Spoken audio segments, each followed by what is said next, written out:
இந்த கண்மலையானவரே, என்னை காக்கும் தெய்வம் நீரே. இந்த கண்மலையானவரே, என்னை காக்கும் தெய்வம் நீரே. ஆமா, வார்டு மெம்பர்கள் எல்லாரையும் கர்த்தருடைய ஆவியானவர் ஆளுகை செய்து தேசம் சேமமாய் மாறும்படி, தேசத்தை கர்த்தர் ஞானமாய் வழிநடத்தத்தக்கதான அபிஷேகத்தை ஆண்டவர் தேசத்தின் தலைவர்கள் மேல் ஊற்றினதுக்காக ஸ்தோத்திரம் பண்ணுவோம். நான் முன்னே சொல்லியபடி, ஆமா 20 மாதங்களா, சற்றேறக்குறைய 20 மாதங்களா தொடர்ச்சியாக ஊழியர் கொடுக்க தான் மிக அதிகமாக போனது. சபை கொடுக்கதை விட ஊழியர் கொடுக்க அதிகமாக போனது. நாம் முழு நேர ஊழியர்கள் என்று நம்மை பிரகடனப்படுத்திக் கொள்ளுகிற நாமும் குறைந்தபட்சம் ஒரு நாளில் 8 மணி நேரமாவது ஊழியர் செய்ய முயற்சி பண்ணுவோம். ஐயோ இல்லை 8 மணி நேரம் உட்காந்து ஜெபம் பண்றேன்னா, ஜெபம் பண்றது ஊழியமாகுமாங்கிறத கற்பனை பண்ணுங்க. நம்ம யாருக்கோ ஒருவருக்கு ஆண்டவரை பெற்று சொல்றதா, நீங்கள் உலகமெங்கும் போய் சர்வ சிருஷ்டிக்கும் சுவிசேஷத்தை அறிவியுங்கள், அதுதான் ஊழியம். அப்ப அதை போய் ஊழியம் மட்டும் அதை மட்டும் பண்ணிட்டு வீட்டில் இருந்தவங்க ஜெபம் பண்ணாமல் இருப்பாங்க. அப்ப இதுவா இருந்தாலும் யாரா இருந்தாலும் ஜெயிப்பாவில். அப்ப ஜெபத்தை நம்ம அந்த நேரத்தை கணக்கில் கொண்டு வராம மேக்சிமம் அப்படி ஊழியம் செய்யறதுக்கு நம்ம நேரத்தை உருவாக்கிட்டு நம்ம நாமே முழு நேர ஊழியர்கள் என்று நாம் சொல்லிக் கொள்வோம். அது நல்லா இருக்கும்னு நினைக்கிறேன். ஆண்டவர் பெரிய காரியங்களை செய்வார். கொஞ்சத்தில் உண்மையுள்ளவனை அநேகத்தின் மேல் அதிபதியாக்குவார். அப்ப முதல்ல கொஞ்சத்தை கொடுத்தோன்னு இல்லை, அப்போ கொஞ்சம் மாறினாலும் இல்லை. டைரக்ஷனுங்கிறது நமக்கு தான் இருக்கிற நமக்கு மேலே விடுவார். அதாவது முதல்ல கொஞ்சத்தை தந்து பார்ப்பார். 5, 2, 1 தாளந்துகள். நம்ம அடிக்கடி நம்ம எல்லாரும் குறைந்தபட்சம் 5 தடவையாவது நம்ம சபைகளை நம்ம செய்தி கொடுத்துருக்கோம். அப்படித்தானையா? 5 தாளந்து கொடுத்தவன் அதை வியாபாரம் பண்ணி என்ன ஆக்கிட்டான்? 10 தாளந்து ஆக்கிட்டான். 2 தாளந்து கொடுத்தவனும் அதை வியாபாரம் பண்ணி என்ன ஆக்கிட்டான்? 4 ஆக்கிட்டான். 1 தாளந்து சிம்பிளா ஒரு தடவை கூப்பிட்டு அப்படி கையில கொடுத்தது 2 ஆக்கி இருக்கலாம். வெரி ஈஸி அவனுக்கு கொடுத்தது. அவன் அதை என்ன செய்துட்டானா? அதை பிரயோஜனப்படுத்தாம வச்சான். ஆகவே என்ன ஆயிட்டாவன்? கொடுத்த ஒன்னையும் இழந்து போகின்றது. கொஞ்சத்தில் உண்மை இல்லாதவர்கள். அவன் ஒன்றை சரியா பண்ணியிருந்தா அவனாகவே அதை என்ன ஆக்கியிருப்பான்? 2 ஆக்கி இருக்க முடியும். ஆண்டவர் என்ன பண்ணிருப்பாரு? 2 4 ஆயிருக்கும். 2 3 ஆகாது. இங்க உள்ள கால்குலேஷன் படி 2 4 ஆயிருக்கும். இப்படி நம்மளால சொல்லி ஒரு 10 அடுக்கு சொல்ல முடியுமான்னு பாருங்க. எழுதினா கூட சொல்ல முடியாத இடத்துக்கு வந்துடுவோம். புரியுதா உங்களுக்கு? 4 8 ஆகும். 8 16 ஆகும். 3 வருஷம் தான் சொல்லியிருக்கோம். 16 அடுத்து இல்லைங்க 64, அடுத்து 128, அடுத்து 256, அடுத்து 1012, அதுக்கடுத்து 2000 சொல்ல முடியாது. ஒரு குறிப்பிட்ட அளவுக்கு மேல நம்மளால சொல்ல முடியாது. மல்டிப்ளை, அதாவது வெடித்து பரவுகிற ஆசீர்வாதங்களை தேவன் தருவார். கொஞ்சத்தில் உண்மையுள்ளவர்களாக இருந்தார். ஏன் இங்க ஒரு மோகன் பாஸ்டரோ இல்ல ஒரு மோகன் ராசரசு மாத்திரம் ஸ்பெஷல் காலர்ஸ் ஆகும். அவர்கள் குறைத்தில் இல்லைனா ஒன்றும் இல்லை. அவர்கள் அந்த கொஞ்சத்தில் உண்மையாக இருந்தார்கள். அப்ப மீதி எல்லாரும் உண்மை இல்லாதவர்களா? இல்ல. ஏதோ ஒன்று ஆண்டவர் நம்மிடத்தில் எதிர்பார்ப்பதில் குறைவு இருக்கு. ஒவ்வொருத்தையும் ஒவ்வொரு எதிர்பார்ப்பு இருக்கும். மோசே த ஸ்பெஷல் காரர். மோசே த ஸ்பெஷல் காரர். அவர் சின்ன சின்ன விஷயங்கள்ல இருந்த உண்மைகள் நீங்க பார்த்தா அவருக்கு ஒரு கம்ஃபர்டபுள் சோன் கொடுக்கப்பட்டிருந்தது. எது? பார்வனுக்கு அரண்மனை, அங்க ராஜ சாப்பாடு, எல்லா விதங்களும் உண்மைதானங்க. இந்த கம்ஃபர்டபுள் ஸ்டோன்ல இருக்கும். அவர் இது போதும்னு நினைக்கல. அவர் இறங்கி என்னுடைய ஜனம் அடிமைப்படுது, என்னுடைய ஜனத்தை இனியொருவர் என்ன பண்றான் மேற்கொள்றாங்கிற எண்ணம் அவருக்குள்ள இருந்து அவரை போல ஆண்டவரோடு முகமுகமாய் பேசின ஒருவனு இல்ல. வேதாகமத்தில் யோசிச்சு பாருங்க. 6 லட்சத்திற்கும் அதிகமான ஜனங்களை நடத்தின ஒரு மகா பெரிய தீர்க்கதரிசியானாரு. அது மாத்திரமல்ல, அவருடைய கைகள் நீட்ட போட்ட போது செங்கடலும் பிளந்து போயிற்று. எப்படிப்பட்ட வல்லமையான கிரியைகளை அவர் செய்தார் யோசிச்சு பாருங்க. அந்த சின்ன விஷயத்துல அவருக்குள்ள ஒரு கம்ஃபர்டபுள் ஸ்டோன் இருக்கும். அவர் ஐயோ போதும் நம்ம பாட்டுக்கு சந்தோஷமா இருக்கணும். அவர் இங்க இருந்திருந்தா அவர் ஒரு சராசரியான மோசையாய் உண்மைதானே. வாய்ப்புகள் நம்மகிட்ட இருக்கும். நம்ம அந்த வாய்ப்புகளை உருவாக்கணும். இன்றைக்கு உங்களை அழைத்த தேவன் உண்மை உள்ளவர். உங்களை கொண்டு பெரிய காரியங்களை செய்ய எதிர்பார்த்து அழைத்தார் தேவன். வேதம் சொல்லுகிறது உண்மை உள்ளவர் என்று எண்ணி. அடுத்து சொல்லுங்க, உண்மை உள்ளவன் என்று எண்ணி. அப்ப நான் எனக்கு ஒரு ஆபீஸ் இருக்கு. அந்த ஆபீஸ்ல இது ஊழியர் மீட்டிங் இப்படிதான் பேச முடியும். ஊழியர் மீட்டிங்ல வேற வேகம் கூட்டுறதுல அர்த்தம் இல்லைல்ல. முதல்ல நமக்கு ஒரு ஒர்க் ஷாப் மாதிரி இங்க இந்த வேலைகள்ங்கிறது இதுக்காக தேவன் வைத்திருப்பார் இல்லையா. அதாவது எனக்கு ஒரு ஆபீஸ், அந்த ஆபீஸில் நான் ஒரு தடவை வைக்கிறேன். அவர் உண்மையா இருப்பார் நினைச்சு அவரை வைப்பேன். உண்மைதானங்க? அப்ப அந்த ஆள் அதுக்கு உண்மை உள்ளவரா இல்லாம போனா அது தண்டனைக்குரிய குற்றவாளி யார்? இப்ப வைத்த நானா இல்ல இருக்கிற அந்த நபரா?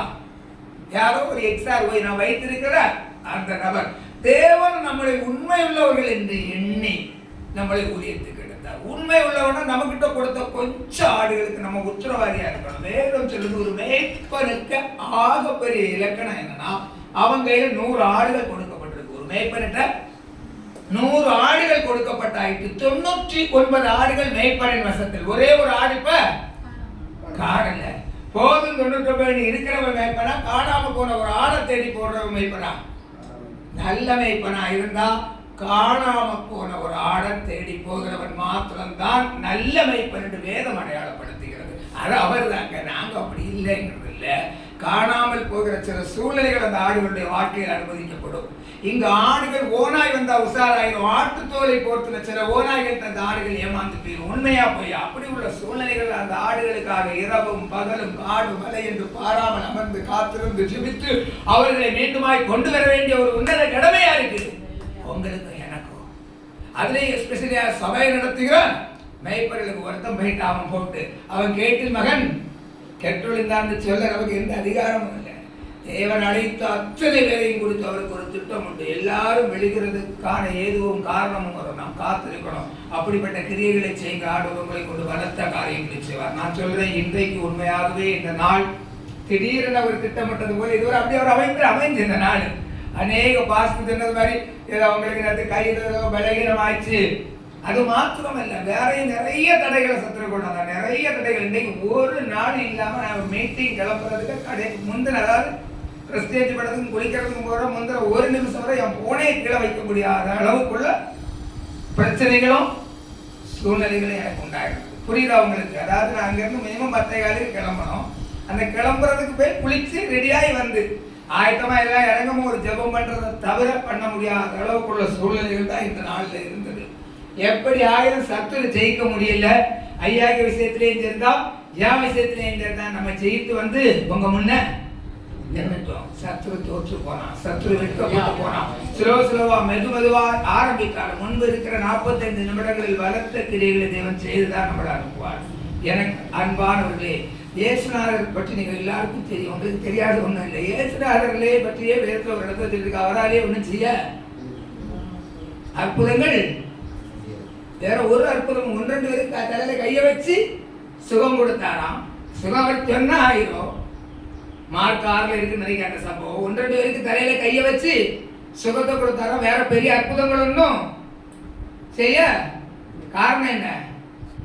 முன்பு இருந்த ஜனங்கள்கிட்ட ஒரு சின்ன ஸ்பார்க்கு கூட இல்லை. முன்ன இருந்தவங்கள்ட்ட ஒரு சின்ன ஸ்பார்க்கு கூட இல்லை. ஒரு ஒரு அவிசுவாசம் அவங்கள நிறைந்திருந்து ஒன்றும் செய்ய முடியாம போயிட்டு விசுவாசம் உள்ளவனாயிரு, விசுவாசம் உள்ளவனாயிரு. வேதம் எல்லா இடத்துலையும் சொல்லுது விசுவாசம் உள்ளவனாயிரு.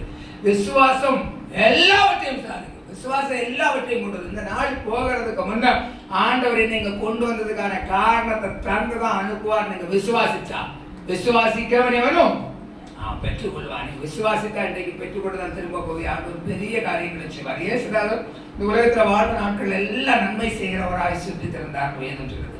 இங்க ஊழியத்தில் 5 வகைகள் உண்டு. அதை பற்றி அப்போஸ்தலனாகிய பவுல் எழுதியிருக்கிறார்.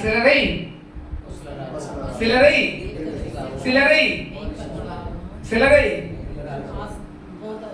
இயேசுநாதருக்கு ஊழியனுக்கு எடுத்துக்கிட்டா சற்றேறக்குறைய எல்லா ஊழியங்களும் அவருக்கு ஊழியங்களுக்குள் அடங்கி இருக்கும்னு நான் சொல்லுவேன். ஆகவே நாம ஒரு குறிப்பிட்ட ஊழியம் நாம் மேற்படுறதா அதெல்லாம் இல்லைங்க. நம்ம எல்லா ஊழியமும் செய்வோம். நம்ம சுற்றிலும் அழிந்து கொண்டிருக்கிற ஜனங்களுக்கு நம்ம போய் சுவிசேஷம் சொன்னா அவங்க கேட்க மாட்டாங்களா என்ன?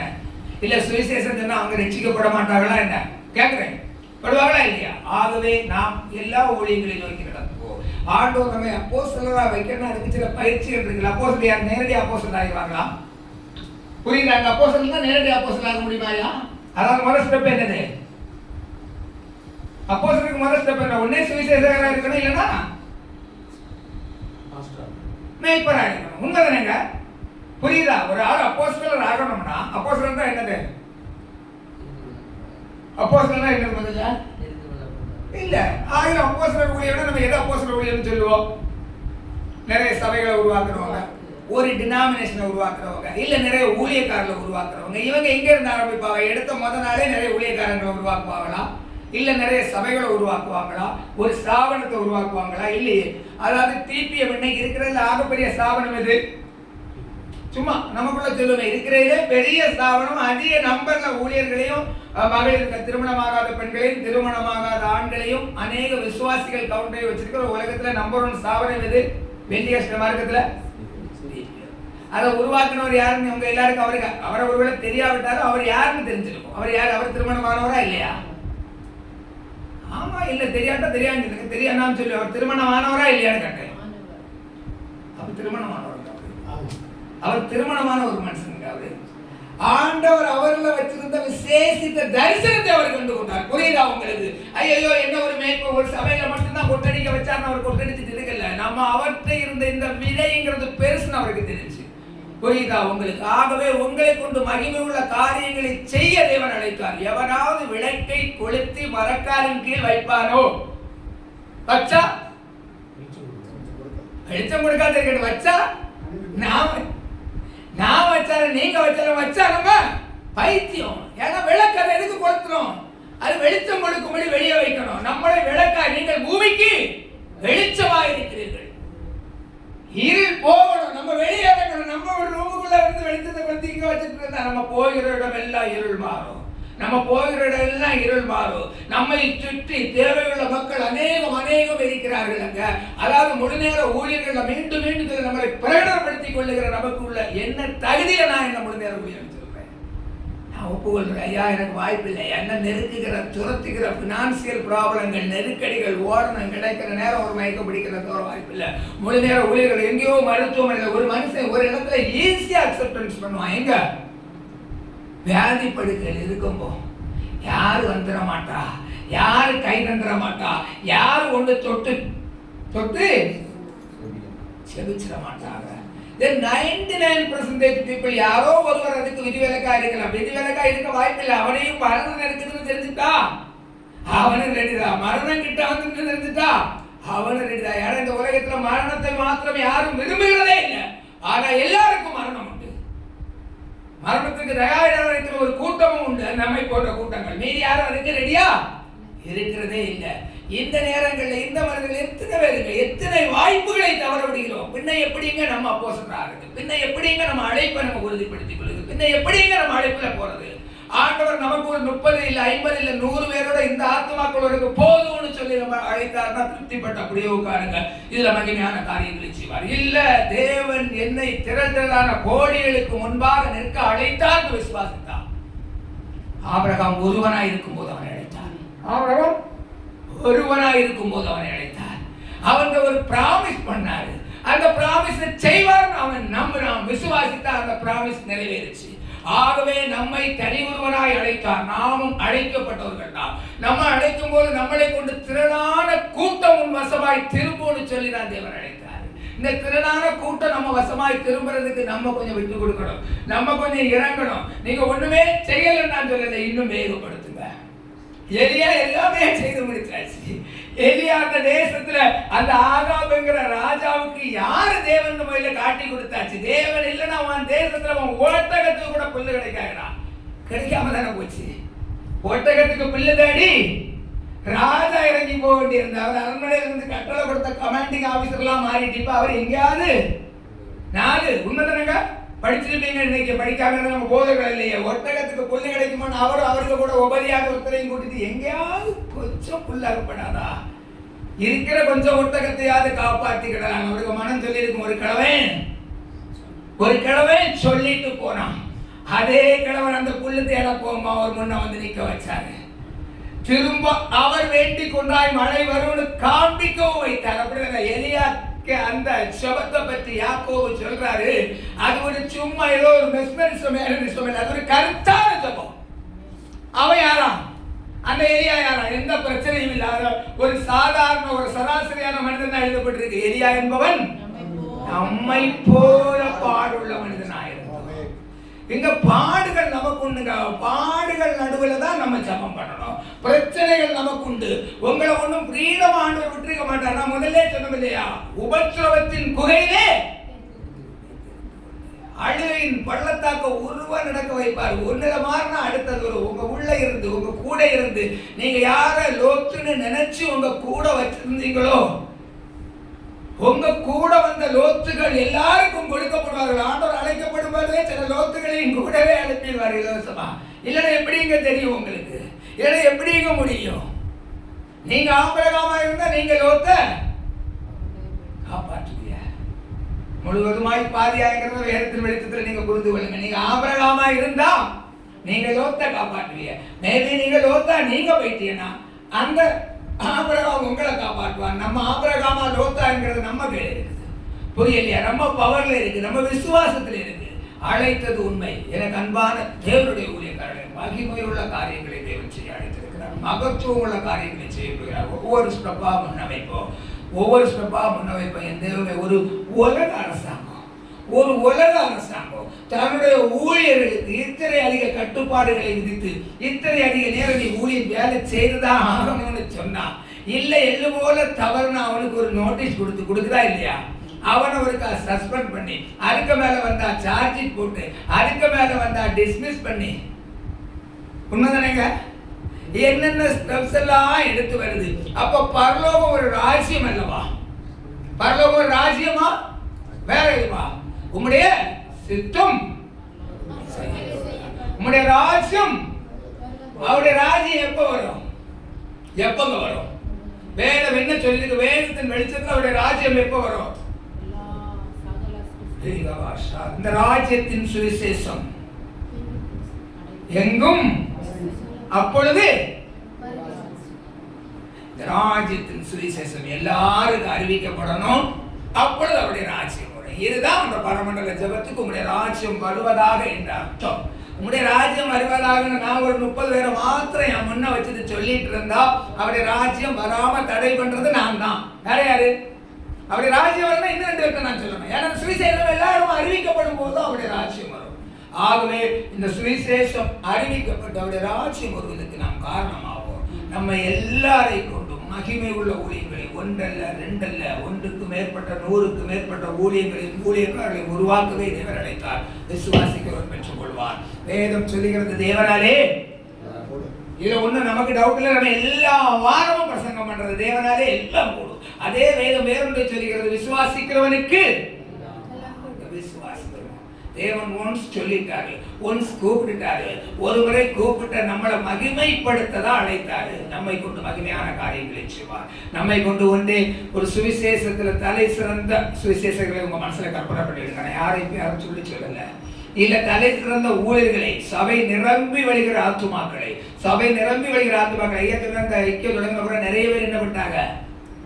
உடைந்து வேற ஐக்கியங்களை தொடங்கிட்டாங்க. அது தேவனே அனுமதிக்கிறது. நிறைய போகும், புதுசா வந்துகிட்டே இருக்கும். ஒன்று போகும் தேவன் 2ஐ தந்துட்டே இருப்பார். உங்களுக்கு மகிமை உள்ள ஊழியங்களை செய்வார். இந்த நாள்ல ஒரு சின்ன வசனத்தை மாத்திரம் வாசித்து 12:30 மணி ஆபகுக் 2வது அதிகாரம் 3வது வசனத்தை வாசிக்கிறோம்.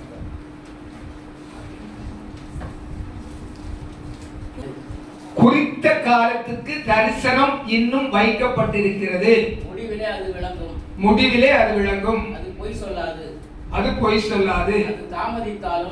தாமதித்தாலும் அதற்கு காத்திரு. அது நிச்சயமாய் வரும். அது தாமதிப்பதில்லை. ஆண்டவர் நம்ம ஒவ்வொருவரை அழைக்கும் போதும், இல்ல ஒவ்வொருவரை தெரிந்து கொள்ளும் போதும், நம்ம ஒவ்வொருவரை குறித்தும் அவருக்கு ஒரு தரிசனம் உண்டு. அந்த தரிசனத்துக்கு ஒரு குறித்த காலம். அது தாமதித்தாலும் அதற்கு காத்திருக்கும்படி கர்த்தர் சொல்லியிருக்கார். ஐயோ ஓகே, அதை பின்ன என்ன நாங்களும் செய்யறோம்.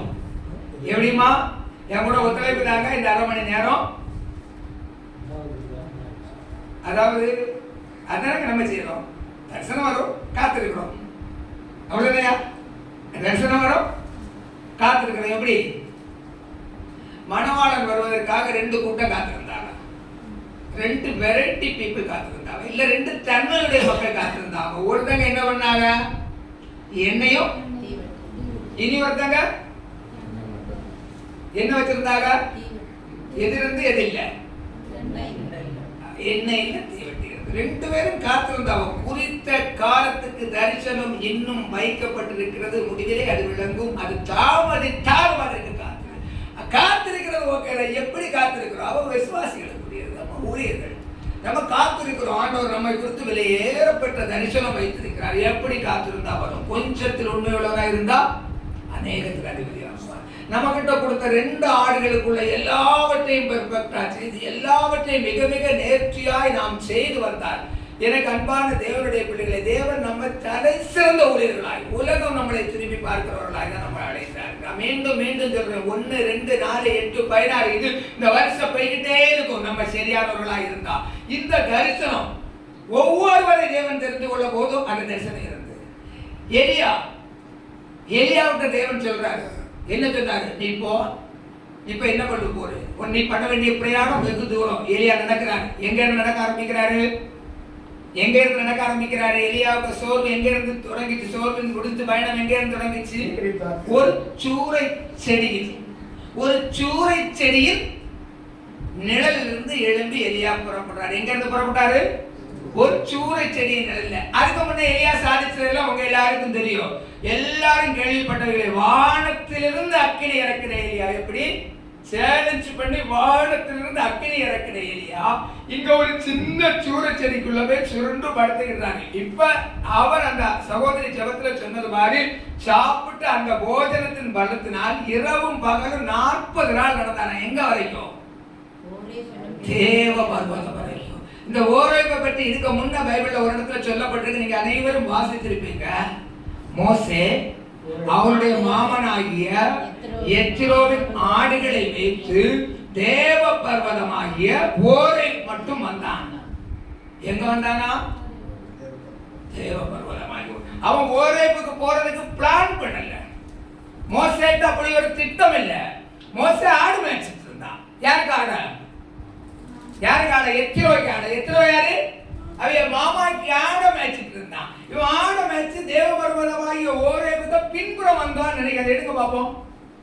மோசே மீதியான் தேசத்து ஆசாரியனாயிருந்த மாமனாகிய எத்ரோவின் ஆடுகளை மேய்த்து வந்தான். அவன் ஆடுகளை வனாந்தரத்தின் பின்புறத்திலே ஓட்டி தேவ பர்வதமாகிய ஓரேப் மட்டும் வந்தான். தேவ பர்வதமாகிய ஓரேப் மட்டும் வந்தான். வனாந்தரத்தின் பின்புறம் வழியா அவன் ஓரேப்புக்கு வாரான். இங்க அவன் வந்தது ஒரு தற்செயல் நிகழ்வு. அவன் ஓரேப்புங்கிற தேவ பர்வதத்துக்கு வர்றதுக்கு அவனுடைய திட்டம் கிடையாது. இருந்தா இல்லையா? இல்ல. அவன் ஆடு மேய்த்துட்டு வந்தான். அங்க வந்த பிறகுதான் நம்ம நிக்கிறது டிஃபரண்ட் பிளேஸ்ங்கிறத யார் கண்டுபிடிச்சா? மோசே கண்டுபிடிச்சாரு. ஏன் அவர் எப்படி கண்டுபிடிச்சாரு? அங்க ஒரு முச்செடி எரிந்து அது சாம்பலமாகி போகாம இருந்து. இங்க எலியாவை பார்த்து ஆண்டவர் சொல்றாரு, நீ பண்ண வேண்டிய பிரயாணம் எங்க போன சொல்லல. நீ எழுந்து மகா நகரமாகிய நினைவைக்கு போனவருக்கு சொல்லப்படல. நீ பண்ண வேண்டிய பிரயாணம் வெகு தூரம். இவர் சாப்பிட்டு ஒரு லெக் இல்லை. இவருக்கு எங்கேயும் இவர் ஏற்கனவே தப்பி ஒரு நாள் நடக்கிற அவர்கிட்ட பலன் இருந்து. எவ்வளவு நாள் நடக்கிறதுக்கு? ஒரு முழு நாள். முன்ன பாஸ்டர் ஒரு முழு நாள் நடந்து அவர் அந்த வேலைக்காரனை விட்டு எடுத்து வந்து ஒரு சேஃப் சோறு இங்க வந்து படுத்துக்கிட்டார். இப்ப சாப்பிட்ட சாப்பாடுக்கு பலத்துல தேவதூதன் கொடுத்த அந்த போஜனத்தின் பலத்தினால எழுத்து இவர் எத்தனை நாள் நடந்தார்கள்? 40 நாள் நடந்தார். தேவ பர்வதமாகிய ஓரேப் வரைக்கும் போறதுக்கு. அன்பான தேவரால் அழைக்கப்பட்ட விசேஷித்தவர்களே, எலியா மட்டும் இல்ல வானத்திலிருந்து அக்கினி இறக்கிறது. நீங்களும் நானும் சத்துடைய சகல கிரிகள் இங்க எப்படிதான் தகர்க்கப்படுது? ஒவ்வொரு நாளும் ஜெபிக்கும் போது உங்க விசுவாசிகளுக்கு விரோதமா, உங்க குடும்பங்களுக்கு விரோதமா, உங்க நன்மைகளுக்கு விரோதமா சத்துரு போராடும் போது அதுல இருந்து ஜெயம் எடுக்கிறோம். இந்த கிரிகளை எப்படிதான் நம்ம மேற்கொள்றோம்? வானத்திலிருந்து அக்கினி அடைக்கிறார் நம்ம ஜெபிக்கும் போது. இந்த எலியாவுக்கு சொர்ணம் முதல்ல எடுத்தது தேவதூதன் கொண்டு அப்பமும் தண்ணீரும் கொடுத்தாரா? இல்ல. எலியாவை பற்றி நமக்கு எழுதியிருக்கிற போர்ஷன் டோட்டலி ஒரு 5 அதிகாரம். உண்மையில மொத்தத்தில் எத்தனை அதிகாரம்? எலியாவை பற்றி பைபிள் எத்தனை அதிகாரத்தில் இருக்கு? யாரும் ஒரு பதிலுமே சொல்ல விரும்பல. நான் சின்ன கூட்டாண்ல கேட்க முடியல. நிர்பந்தமா பதில் சொல்லி வாங்கி மட்டும்தான் பிரசங்கம் பண்ணுவேன். இதுதான் எனக்கு ஸ்டைல். ஆனா நான் இருக்கிற 10 பேர் யார்கிட்ட ஸ்பெசிபிக்கா கேட்கணும் தெரியாம அப்படி விட்டு கடந்து போறேன். எலியாவை பற்றி வேதத்தில் இருக்கிறது ஆக ஒரு 5 அதிகாரங்களுக்குள். உண்மைதானே? இப்ப மோசே எடுத்துக்கிட்டா, மோசே பிறக்க முன்னால மோசே லேவியின் குடும்பத்துல ஒருவர் இருந்தாரு. அந்த லேவிக்கு ஒரு மனைவி இருந்தா, அவங்களுக்கு ஒரு குழந்தை